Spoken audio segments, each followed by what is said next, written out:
In 2017, I had just sold my first book, The Voice That Won the Vote. And I was convinced it was going to be my only book. I was going to be a one book wonder. It was some sort of fluke that my agent had managed to sell this book. And I was completely in the dark about what to do. I didn't know how to promote it. I really didn't know where to turn. I went to an SCBWI conference for some guidance.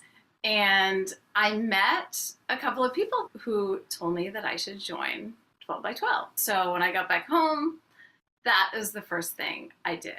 Before 12 by 12, not only did I think that was going to be my only book ever, but I also didn't trust myself as a writer. I really felt like I did not know what I was doing. Huge case of imposter syndrome.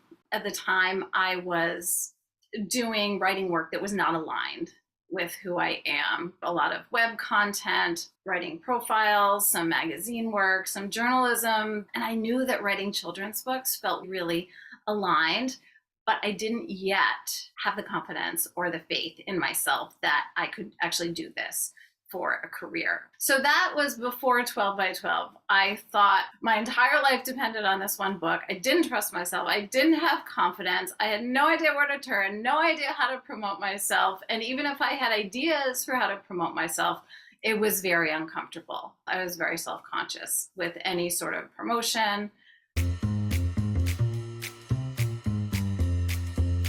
I'm still convinced that every book that I sell is going to be my last book ever. So that really hasn't changed. But I just signed my 16th book contract. It's all because of 12 by 12. I joined and I immediately realized that I am not the only person with questions. I am not the only person who is seeking advice and doesn't know entirely what I'm doing. And I started writing outside my nonfiction genre, which I hadn't even thought about doing before. I started answering other people's questions, which made me feel like I had something to contribute. I built more confidence. I started writing more drafts than I would have. I loved the support. I loved the camaraderie, and I still do. But also, I love that 12 by 12 helps us trust ourselves. So there's the beautiful communal aspect. I feel like it builds us up individually also.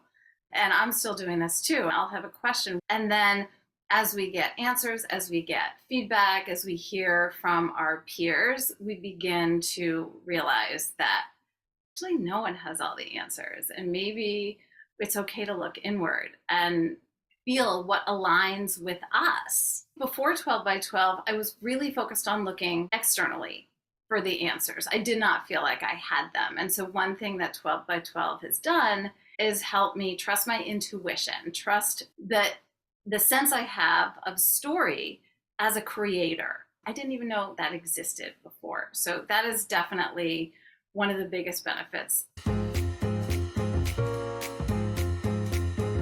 I have my 12th book coming out in March of 2025, and I'm super excited about it. It's called Pinecone Regrown, published by Sleeping Bear Press, illustrated by Kevin and Kristen Huddishell. It is about trees that can only regrow after fire. So it's this whole rising from the ashes theme. I love these themes of rebirth and hope and renewal. So I'm really excited about this one. And I have books coming through 2028 at this point. Every single book, except for that first one, has been a result of drafts that I've done at 12 by 12. I am incredibly grateful to you and 12 by 12 for helping me trust myself enough to keep going and align with myself and write about the themes that I care about, and hopefully pass these themes of rebirth and renewal on to young readers.